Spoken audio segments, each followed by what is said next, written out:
Hello and welcome to Kinsei-Do Corner. Have you ever wondered how to unlock your full potential and live your healthiest, most fulfilling life? Then this podcast is here to help you achieve just that. We dive deep into the world of health and performance, exploring how to move better, feel better, and live a healthier, more fulfilling life. I chat with inspiring coaches, athletes, health experts, and high performers from all walks of life to learn from their stories, mindsets, and lifestyle choices. Whether you're an experienced high performer or new to the world of health and well-being, I'm in your corner to guide you on the path to being the healthiest, happiest, and highest performing version of yourself. Let's go. Okay, welcome, good people. This is episode 63 of Kinsei-Do Corner. In today's episode, I've got a returning guest, if you so will. His name is Adrin. He isn't really returning in the sense that he's been on my podcast before, but I've had the pleasure of being on his, and with his permission, I shared the audio and published it as, I think I published it as episode 55, some point last year. Wow. Yep, and that was 55, so this is 63. 63. So a bit of time has passed, but happy to have you back. Happy to be chatting again. Adrin, how are you? Of course. I'm great. Happy to be back here. Like I was just telling you a few seconds before you recorded, it's nice to finally not be the person hosting. Asked to be the guest is nice. I like that. Yeah. You can just go with the flow and just of course. Just talk about whatever you want, and I'll try and make sense of it. Okay, so today's episode will focus around a little bit of a backstory to you, basically. In particular, your time in the Singapore Army, and maybe if I can give a bit of a brief background or introduction to that. In Singapore, jump in and correct me if I'm wrong. In Singapore, every male citizen, as well as, and this is important, as well as permanent resident, even foreigners who have a special status, a special permit that allows them to stay indefinitely. But that comes with a few responsibilities, one of them being serving in the army. And this is a 2-year commitment, or is it? That's right. 2.5? That's right. It's 2 years. Okay. It used to be 2.5 years back in my day. Yeah, and that's important because not many people that listen to this podcast might know this. I did have permanent residency when I was growing up, but then coming out of high school, like everyone coming out of high school probably, I felt a bit rushed. Had to get to university right away, so I didn't think that 2.5 years in the army would be advantageous. Yeah. So gave up the permanent residency, didn't do the army, went straight into university. And looking back now, there's sometimes questions in my mind whether that actually was the right thing, because ultimately there's still, even when you come out of university 2 or 2.5 years later, you still got a good 40 years ahead of you to work. So why was I in such a rush? That's a very interesting point you mentioned, because I feel like often I get the opposite feeling. I do. Because, of course, the grass is greener on the other side, but you're speaking from the experience of not having gone through that 2 years experience. Whereas I, on the other hand, sometimes think back to saying, well, what if I didn't do it? Because, I think it's all a matter of comparison. And it kind of links back to what we talked about last episode, right? The idea of comparison. And I tend to compare it to my peers in school, for instance, because not everyone is in the same position as myself. Because of the fact that I was a Singapore PR and the fact that I was singled out to have to do this compared to all the other international students who were not Singaporean. Of course, there's that fact that everyone else is, in the idea and the sense that they're ahead of me, right? Ahead of the curve. Some people are already doing their masters, some people are working, whereas I'm still in, second year of university at this point in time, of course. So it's a matter of that idea whether actually, now that I'm thinking about it, I'm like, well, I could have. What if I didn't do it? There's that idea. But like you said, the grass is greener on the other side. It sure is. And again, I was in your boat, right? I wanted to not be left behind, so I gave up one and to go for the other. And yes, I don't know what it would have felt like not always being still on the same par with my friends, right? Yeah. I mean, Yeah. that way we kind of, most of my friends finished university together with me. I mean, some had longer degrees, some shorter, but roughly we were all like within a year band. Everyone started the job search. So we could continue as we did in high school. We could continue to share experiences and challenges and so on. Whereas if I hadn't done it, if I had done the national service, the army, then I would have been always 2 years behind, right? Graduating, I'd be just starting and so on. So from that perspective, surely it feels like I made the right decision. But why I'm starting to doubt it now with 20 years of wisdom, hopefully, behind me. No, it is. Yeah, wisdom. It's that kind of, I've seen after me cousins of mine coming out of army, kind of being transformed, being better human. If I say better human beings, it makes them sound as if they were bad before. They weren't, right? They were just kids, and coming out, better they were version kind of themselves. They Perhaps. were men. They were proper, mature people who could take care of themselves, who had a sense of health and discipline and all these things, which is kind of what we want to talk about today. But these things, which obviously somehow living abroad, doing my university kind of away from my family, away from my parents, I figured all these things out as well somehow, right? How to survive, how to live a life of an adult. But I think it wouldn't have been so bad to actually learn these things also in the army, plus maybe all the other benefits, which hopefully you can shed some light on today, such as the physical aspect, the mental aspect. Of course. Yeah, maybe, I mean, start by just kind of sharing how was your army experience? What did you expect, or did you dread it? Did you look forward to it, first of all? How was it different from what you... I think it's... Sorry to cut you off, but I think it's a bit of a learning curve, of course. Because coming from a different country in total, while I was born in Singapore and I did resonate myself to some form of a Singaporean, self, I consider myself an Indonesian. Because that's essentially, I speak the language, I grew up in the country, all my friends were Indonesian, so that was my identity at that period of time. But then when I was forced to, I say the word forced because at that time, that's basically what I felt. I was forced to. And I was forced to go to the stage where I'm in this new environment alone, because my family was all in Indonesia, so I was actually alone. To go to this environment in front of literally without any idea, because I had no friends who were, a part of this experience. I didn't have any form of, because my father was Indian, he wasn't Singaporean, so I was the first generation in our family to go through this experience. So I didn't really have anyone to ask questions to. I had to go to Reddit most of the time to figure out what was going on, and that too was banned in Indo. I'm thinking it's still banned in Indo, right? Yes, Reddit, yes, yep. Yeah, so I had to use a VPN and all. But essentially, the idea is I went in with no idea. Complete blank, no expectations. And I think to an extent that's actually good, because if I had any sort of expectation, I could have been disappointed. But, they say if you lower your expectations, that the satisfaction would be much higher, because, there's a higher chance of you being happy because you don't know what you expect. And that's basically what it was. Of course, army, you're going to be doing some physical work.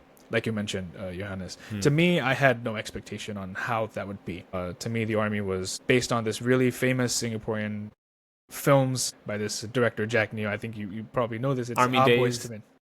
Yeah, it's specifically called Boys to Men, and it's essentially this film where it's like a comedic film where these guys, they enter their national service, and it's like, I used to watch that and I used to be like, oh, that's funny, that's really hilarious. And to my surprise, it was literally exactly that. And it was like, okay, so all my Reddit research was for nothing, because it was quite exactly that. And I found myself like, okay, so it's not that bad of an experience, because I kind of knew what I was getting myself into. But yeah, I think it's a phase of my life where I wasn't very conscious. It went by really fast, because it was like, because I mean, in the army, it's basically you're living for a day to day, right? It's like a routine. And so when you start to get into a habit, it becomes a very monotonous activity. So it's like you're basically you're living the same day again and again and again. And when you do that, you can't tell the difference between each day. And so time goes by really, really fast. And so for me, I had to do 4 months of special basic military training, as we call it BMT. If you are physically fit already, if you can take this test called the IPPT. So it's the physical proficiency test that you will have to take, the individual physical proficiency test they call that. I didn't know about this, so I wasn't given the opportunity to take the test beforehand. So Singaporeans, they would do this in school, as a matter of fact. And so before they finished school, they would take this test, and if they passed, they only had to do 2 months of BMT. But since I came in from a different place and I didn't know about this test, I didn't do it. And let's be honest, even if I did, I probably would have failed, but that's for another day. Okay. Because the test itself is, you need a certain, it's basically 60 push-ups, 60 sit-ups. No, sorry. It's how many push-ups and sit-ups you can do in 1 minute. Basically, I mean, the maximum you can do is 60. Then it's a 2.4 kilometer run that you have to do. Essentially, it's like, for the run, it's how the fastest time you can make it. So the smaller a time is, the better it is, of course. And the highest I've seen is like 8 minutes for. My first run, I think, was around 16 minutes, 2.4 kilometers. I wasn't a very physically active individual, especially because of COVID. When COVID came in and I entered during COVID, I mean, we were trying our best to be active at home, but running is kind of hard because I didn't have a treadmill, so there was also that. But despite the fact, the first time wasn't really good for me, and I'm talking about when I was inside the island itself. And so that's where we go to. We go to an island, and you basically sit in this camp for 4 months. I'm bald. They make sure you're all bald, and the idea of being bald is the sense that you're all the same there. So it's the logical idea that you're all equal, regardless of race, regardless of economical position, because there you're all eating the same food, wearing the same clothes. So it's to drill in that idea, that mindset, that discipline, that essentially at the end of the day you're all just flesh and blood. And that's basically the idea, that philosophy that they pushed on us. And maybe that's kind of why you gain a perspective, right? Because we're all young men. We're all 18 to 20. Some people are 21 above. We're all impressionable, is what I would say, because it's an age where you're really molding yourself. You're very influenced, like you're really influenced by exterior factors, and experiences really mold you into the person you are. And so I think, to me as a person, I was very soft. I was very nice. I was very I was a very soft individual, but after going through that experience, I kind of built like a hard shell around myself to be a bit more rigid. And I think it's a good thing, as a matter of fact, because I think, despite the fact that you're talking about physically, I think it's more of an emotional play compared to physical. And so also, it teaches you discipline, but it's also the idea of, building an egg skull around you, like being a bit more rigid. So you are more careful, your decisions you make, you take a bit more, a few more seconds to think about what you're doing. It kind of creates a character. It builds character for sure. Yeah. But for the routines, I think, like every day, the physical exercise, you can't say no. Yeah. And I think that's the biggest thing, is you can't say no, because you either do it or you're getting punished, and the punishment is the exercise that you don't want to do. And so I'm like, okay, I either do it or I do it. there's no either or. So it's like you're put in this position where you have to do it, and so you're like, everyone else is doing it, right? I mean, if you don't do it, then everyone else is going to get punished, and then it's going to be like, once you're done, once you go back and you rest up, they're all going to gang up on you, and they'll be like, so because of you, none of us, we had to do more push-ups, we had to do more exercise. So it's a sense of a social moral responsibility as well. You have to sacrifice your own comfort zone, push out of it, right? And so I think that's very important in terms of putting yourself out there, especially in a physical sense, because if I'm doing these certain exercises, if I was to do them alone, I would stop halfway, because that's the limit of my willpower. I can convince myself that this is enough and I can be done and over with it. But if we're doing exercises, I'm sweating, I'm like my hands and legs are shaking, but still I will push on through because I have no choice. I have to. I look at everyone else around me, because the thing is, like I said, people are of different shapes and sizes, right? There are obese individuals, there are fit individuals, and then there are very jacked individuals. They have six packs. I'm like, why are you even here? You should have been doing the 2 months, the BMT. Why are you here with us, right? Because essentially the first 2 months for us, the non-enhanced batch, the non 2 months batch, we spent the entire 2 months just preparing ourselves to get fit. Just trying to catch up with the ones. Yeah, that's right. That passed That's the right. test, yeah. I mean, maybe I can send a photo to you. Maybe you can put it up on screen if you want. Between how I looked before and after 4 months, my mom was like crying when I came back home because she was like, I looked like one of those matchsticks. That's how skinny I was. And so it was very. I mean, even to me, it was kind of scary to see because it's a very big transformation in a very small amount of time. So Yeah. you lost a lot of weight rather than putting on, let's say, lean mass, muscle. Is that a result of the type of training? Is that a result of too little food? Is that a result of... No, so that's what I also thought. I mean, I think it's kind of the same for everybody. So what they do is they don't have like a specific, you know how like if now you and I we're going to go out to a gym, we would tell our trainer, I want this, I want to either get lean or I want to put on mass, I want to gain some muscle. But you can't do that in the army because they don't have enough resources. They would typically just generalize one routine for everybody. And so it's typically just getting everyone lean just so that they can pass through the other exercises that we have. So in terms of physicality, we're talking exercises. But beyond that scope, the remaining 2 months, because I only mentioned the first 2 months where we're getting fit. After that, that's where the real army life comes in, where you're taking your guns out, where you're going out, you're throwing grenades, like you know in the movies where you're going through the mud.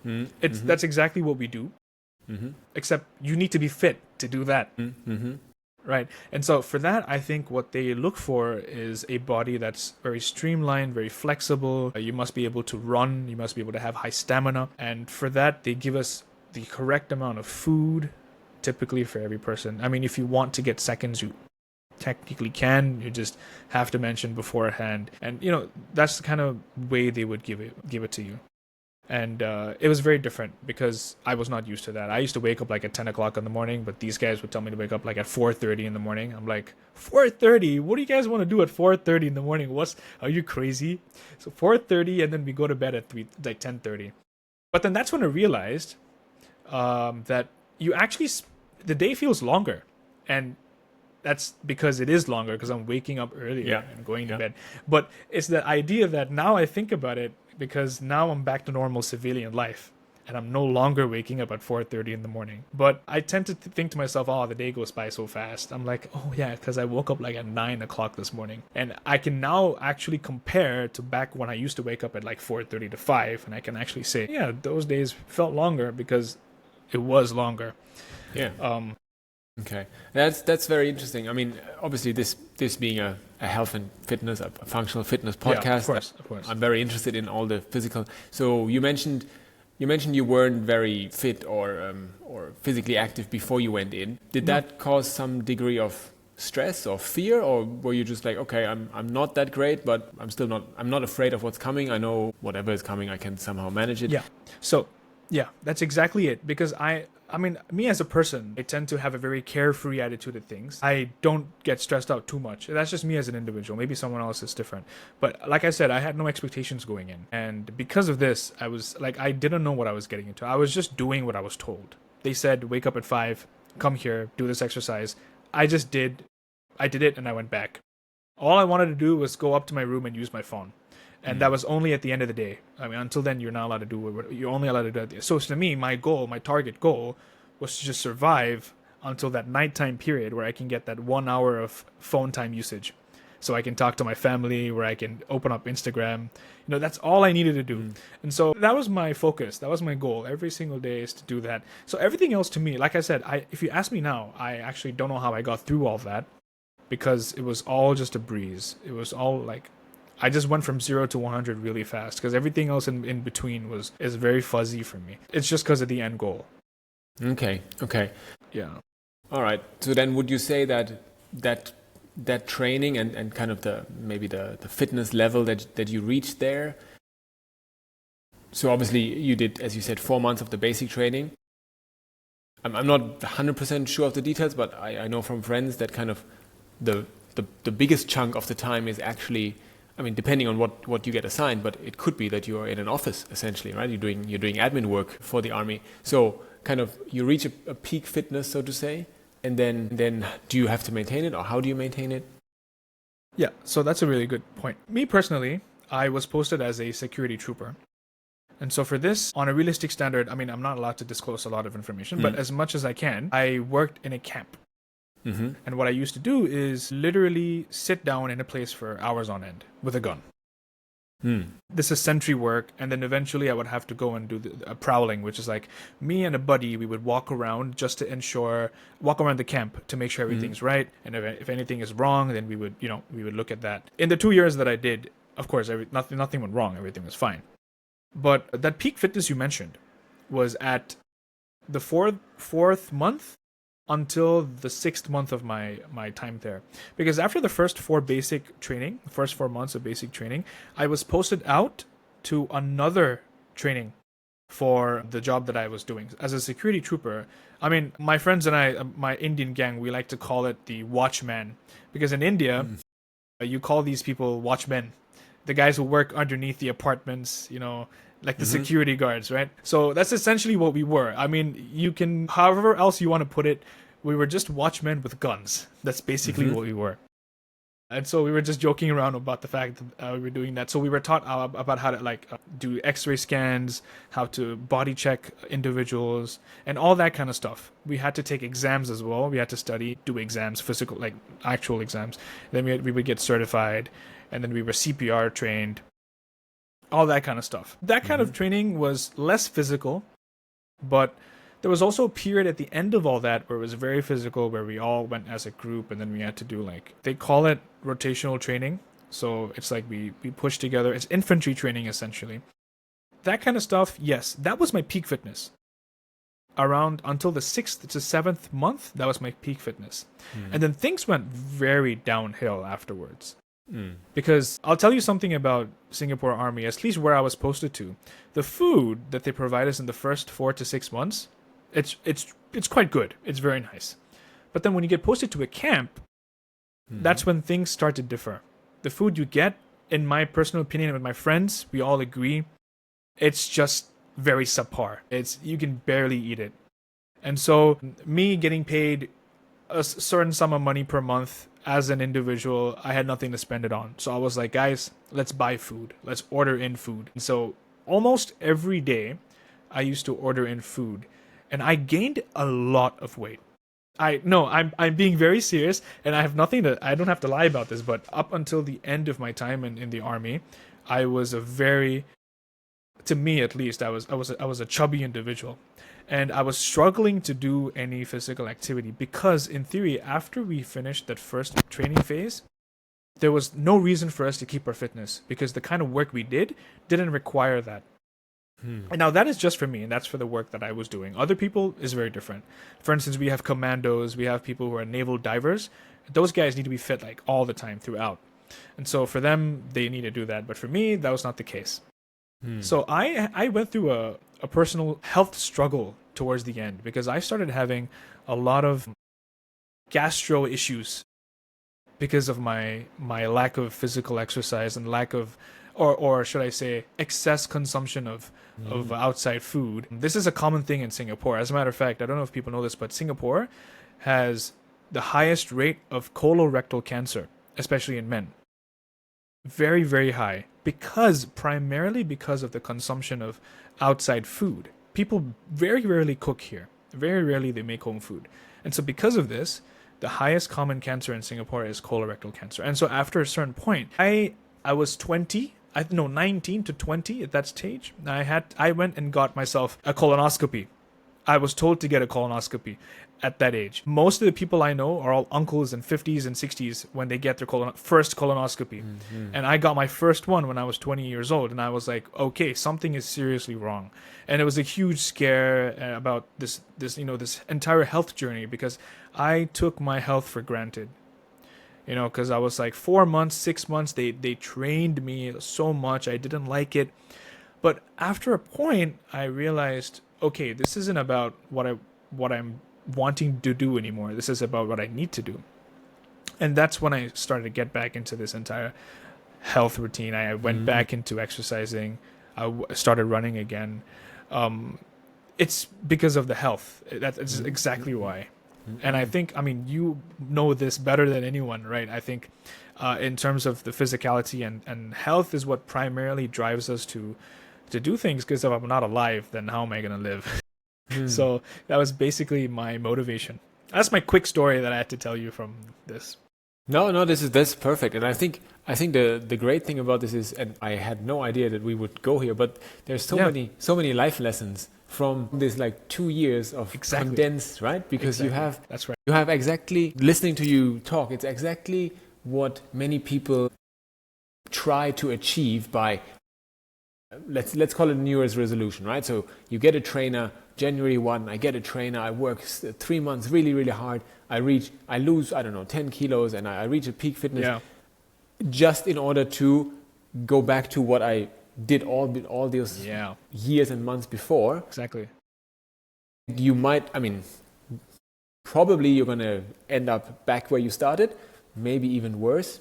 I was worse. Exactly. Yeah. You were even worse, and this is exactly what we see with people who try to do like these 3 months, 90-day training programs and diets and all that stuff. You end up in a state where, yes, now you're at a good state, probably because of the extreme nature of how you did it, and I'm sure basic military training is extreme as well. You reach an extreme peak, and then you can't sustain it. You cannot sustain. Yeah. The army doesn't need, depending on what role you do, it doesn't need you to sustain it. If you are an individual, a civilian outside, you've been working so hard so that you don't have to sustain it. Exactly. You want to get to a point where you don't have to do that again, and then you just end up way worse than you did before. So it kind of sounds like in your 2 years you learned the big circle of life kind of thing that happens. No, that's the thing. That's the thing. I think one thing particularly is, apart from fitness, it's the maturity that it gives me, the emotional maturity that it gives me. A lot of kids nowadays, they call me an uncle.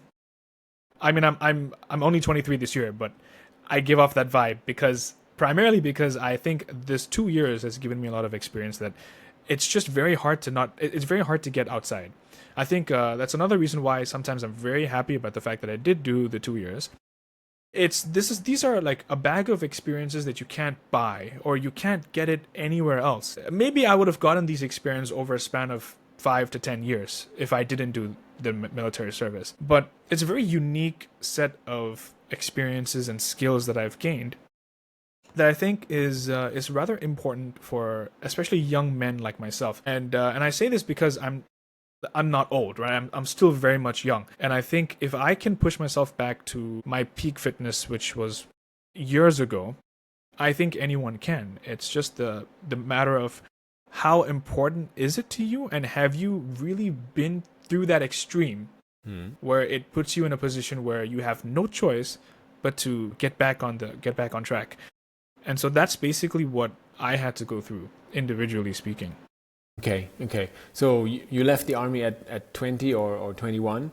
Yeah, so I left the army at 2022. I was 20 years old, yes. Okay, so 2022, as you just said. Okay, so 3 years ago, 2 to 3 years ago, and you had this health scare towards the end of that time. So you kind of you came back into the active life, or you picked the active lifestyle back up. As far as I can tell now, you still maintain it to this day. I do. So was there anything in terms of how you go about thinking about your health and your physical capacities that you learned from the army, or is that? Yeah, of course. So the thing is, the good advantage that I have is the fact that since I'm in Singapore still, all my friends have been through national service. And so when I say, guys, let's go out for a run, or let's do some HIIT training, high intensity training, they all know what I'm talking about. And so I have that moral support. We all have that support, so we can do it together. I think the main thing, we talked about this before in the previous podcast regarding the New Year's resolution. It's always about support, right? I mean, if you have someone to do it with, someone to keep you on track, you will do it. And so for me, I had that.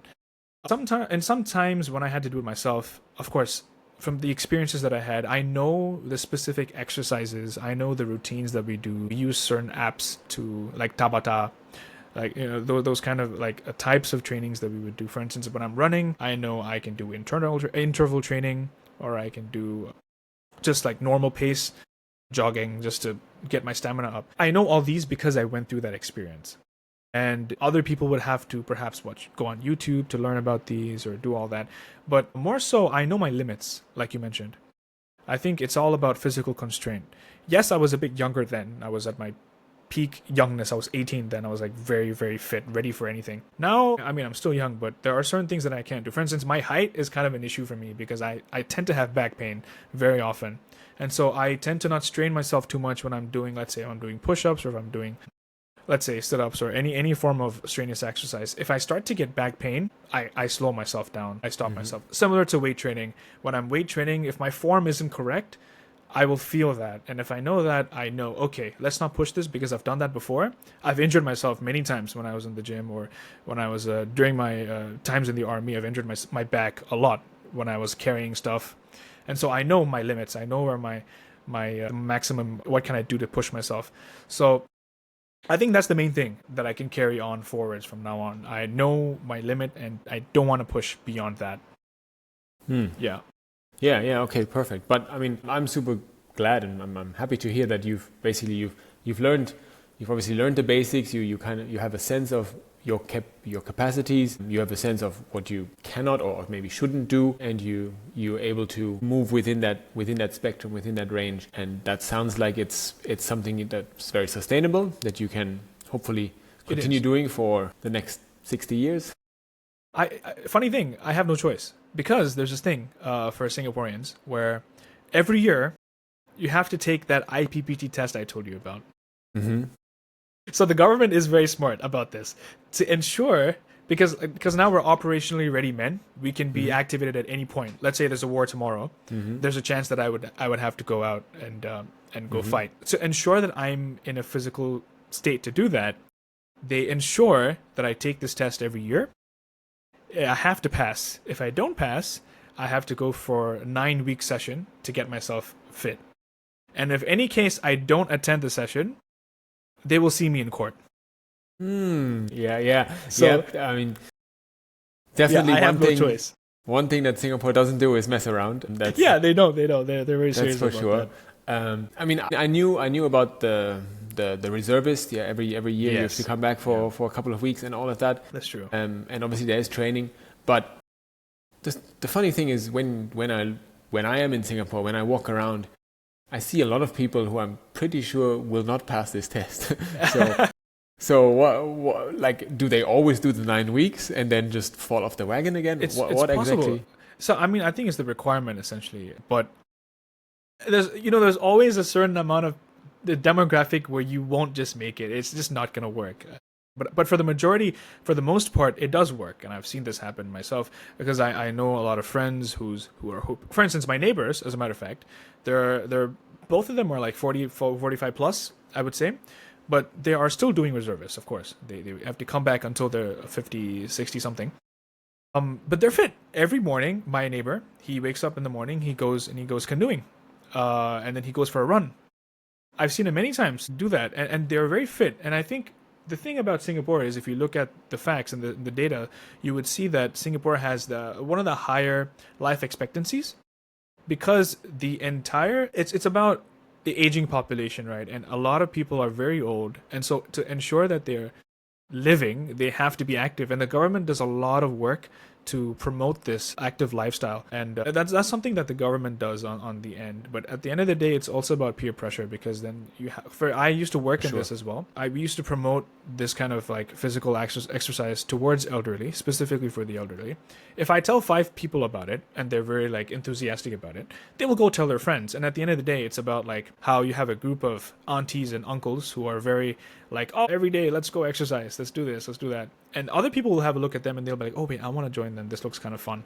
And so that's kind of bringing that herd mentality, right? And that's essentially what happens here. Yeah, it's just something the government does, but at the end of the day, ultimately it's an individual preference. It's about it is. And I mean, if indeed the stick the stick at the end, how do you say it? The stick, not the carrot. If the stick is that you have to do 9 weeks instead of 2, most people will try to hopefully try to make it in such a way that they just pass it, right?